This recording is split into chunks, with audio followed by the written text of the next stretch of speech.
Hello, everybody. I'm going to talk about a topic in this video that I don't normally cover, but I'm going to do it in a different way. Um, this is not going to be another Elder Scrolls is dying video. You've probably seen at least 10 of those already this week, and I don't want to add to the pile on that. What I'm going to do is talk about what's currently happened in the game in recent history and talk about something I think we should do instead of talking about the doom and gloom stuff. First off, I'm going to address that yes, there were some layoffs and some features did get pushed to 2027, and that is disappointing. We're not going to have dungeons or trials this year, except for the solo dungeons that are coming up in Update 51. And that is a real problem, and pretending like it didn't happen is not really a good thing, but nobody knows what's going to happen with this game unless you actually work with ZeniMax or something like that. And so I don't want to speculate what's going to happen for 20 minutes in a video. It doesn't help the game and it doesn't help the community at all. What I want to do is inspire people to get on the game and have fun and play the game. That's what this channel has always been about. It's about helping people learn and have fun on this game. It's a focus of mine that I want to try and um, drill down on in this video a little bit better. So what this actually is going to be is a explanation of I've played this game for years. I love it, and I'm going to talk about why I'm not going to go anywhere, and why I think the best thing we can do right now is play more, not less. Um, if you care about the people that lost their jobs and you care about the game surviving, logging off and doom scrolling in the forums is exactly the worst thing you can do. It isn't the move to do. I'm going to give you 5 concrete things that you can actually do in game this week and re-engage with people and have fun and remember why you fell in love with the game in the first place. Just for a little background, I previously, before this game, was playing basically the old style video game where you just were on your own and you didn't interact with anybody. You just played the game in a solo instance and you went from start to finish and kind of just did the game and completed the game on your own. And so this was a new type of game that I've never really played before, where you get to interact and play and complete content with other people. I've played with people from all around the world, Australia, Europe, Canada, South America, it doesn't matter. I've interacted with several people all over the world, and that's been an amazing thing for me to be able to do that inside of a video game. If you wanted to talk to somebody from the UK when I was in high school, I had somebody that was in middle school that was from the UK that actually moved back. And if you had to try and contact them by phone back then, it was so expensive. I remember getting a couple of phone calls from the guy, excuse me, where he got in trouble for calling me. So uh, now you can just do that for free on a video game. That's just amazing to me.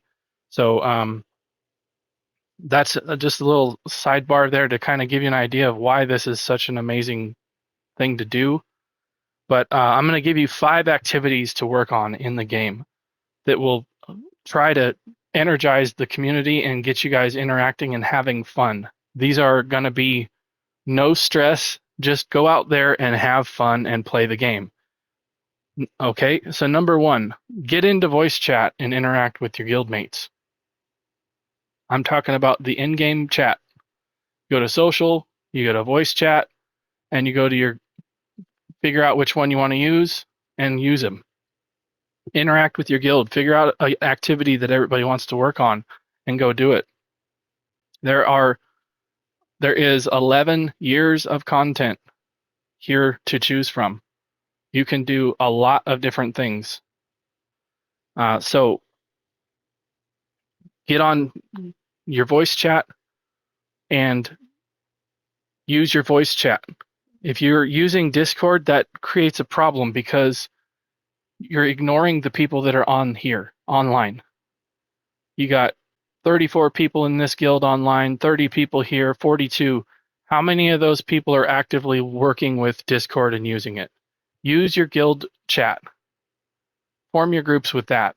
Make sure that you're interacting with people and just making an activity that you can just go do. A dungeon, a world boss, doesn't matter.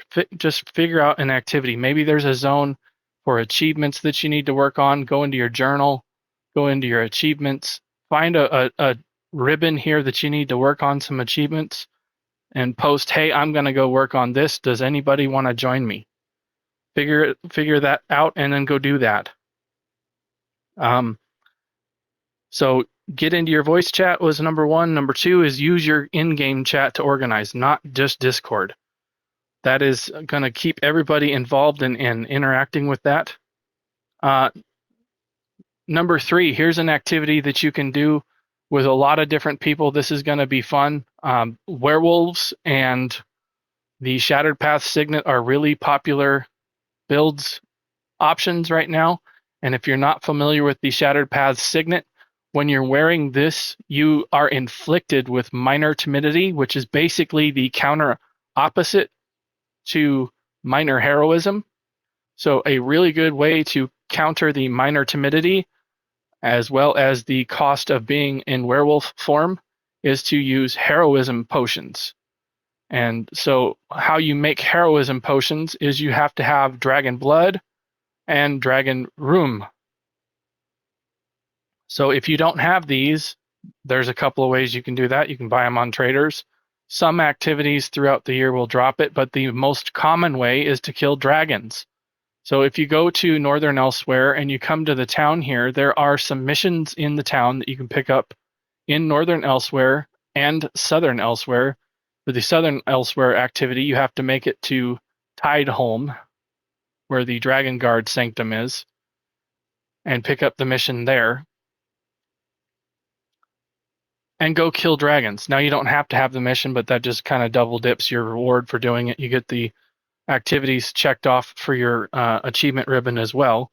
But you can take a whole horde of people to go kill dragons. You get 20, 30 people in guild chat or group up and make groups of 12 and just hammer the dragons for a couple of hours. It's going to be a lot of fun because you're going to nuke them, especially if you bring a lot of companions and stuff like that. Work on your companions, get your companions leveled up. There's a lot of things you can work on all at once by having fun overland.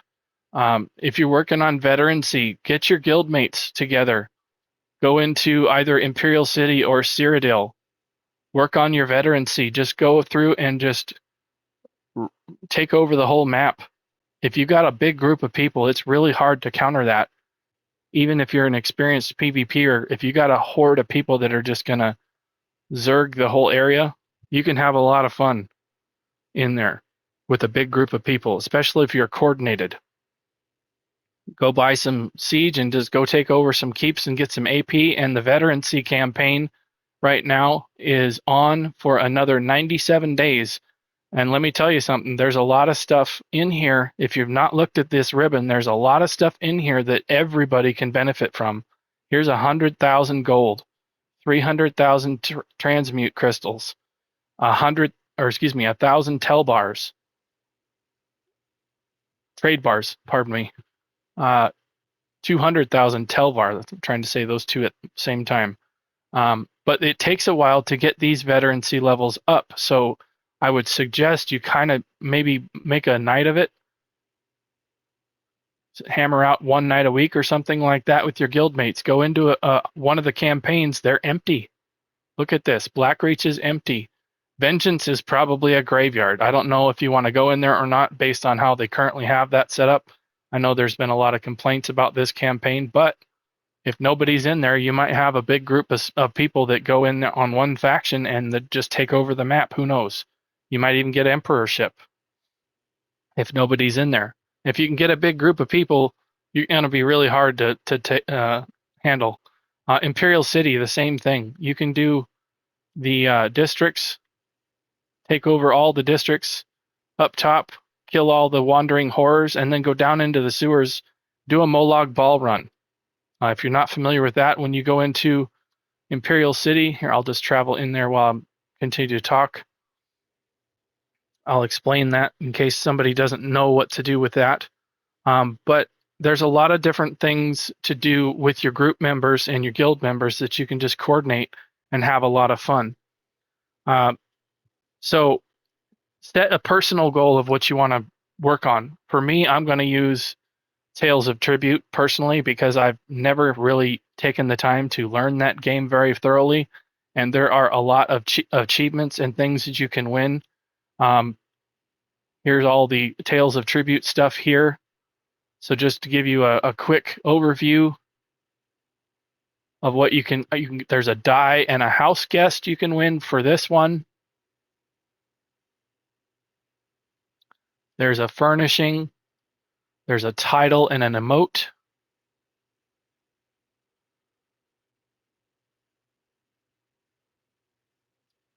There's another die.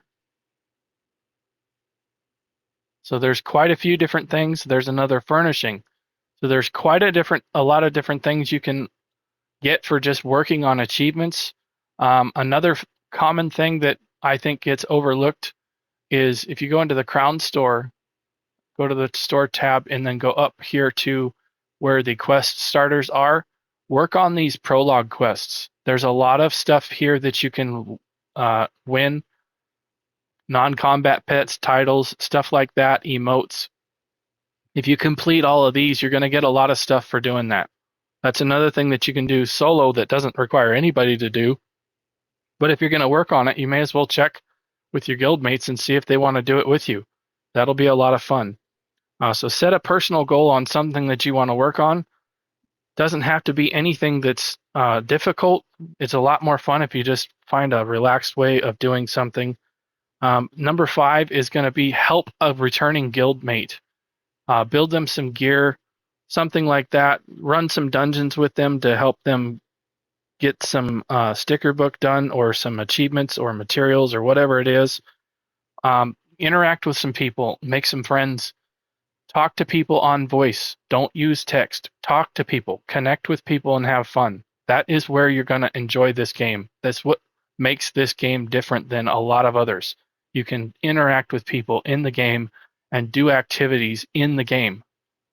Stop disconnecting with Discord and other text messages and all of that. Get in game and talk to people. You're going to have fun. So before I close out, I'm going to explain the Molag ball run. As you can see, I have the map pins add-on right now. This tells you where all the trove scamps are and the cunning scamps are. If you're wanting to work on those achievements, they'll light up on the map here if you have that add-on listed. If you don't, unfortunately, you'll have to just kind of, by luck of the draw, the old school way, run into them. But this is the Ebonheart Pact area of the sewers. This is the Daggerfall Covenant, and over here is the Aldemary Dominion. So the very center of this map is where the Molag Ball is. If you make it from your base in the sewers all the way down, then you can collect Telvar as you're going there from all the enemies that you're going to kill and whatever materials. And then you can fight Molag Ball and get some materials from that as well. I believe there's a chance drop for a skin. I don't remember what that is. But another way you could do it is drop into one of these sewers from up top. You don't have to run from your base if you don't want to. But keep in mind, if you're up top on one of these districts and you want to know how to get to your base quickly, if you are on the Ebonheart Pact, it is either the Memorial District here, this 12 o'clock one, or the 10 o'clock, the Elven Gardens. Daggerfall is Nobles and Temple. And then Aldemary is Arboretum and Arena. So if you forget that, you can always look at these. It'll be Nobles and Elven Gardens and Temple and Arboretum. Now, if you don't have these revealed on your map, The best way to do that is when you go up here, you find where these are, and you drop down the ladder, let it reveal on the map, and then climb right back up and go to the next one and do that. That's how you can get it to reveal if you don't have add-ons that will show you where these are at. The other thing that Map Pins is doing for me right now is it shows me where the bosses are, as well as the spawn points for the factions. So if you want to know where people are coming from, if you want to avoid them, or if you want to seek them out, either way, you can figure out where they're going to come from and either avoid them or go seek them out. And this is where the flag is. And then this, of course, is the white gold tower in the middle. So this will tell you where the boss locations are. If you're hunting a certain boss and you want to try to get the monster set from a certain boss, you can come down here to your ribbon and go to Imperial City and all the monster sets that are up here. You can find which one you're missing, go to your map, and figure out which district they spawn from. So for example, in Memorial, you can either get Nunatak or Volgas. In Elven Gardens, it's going to be Zol the Ever Wakeful or the Screeching Matron, the big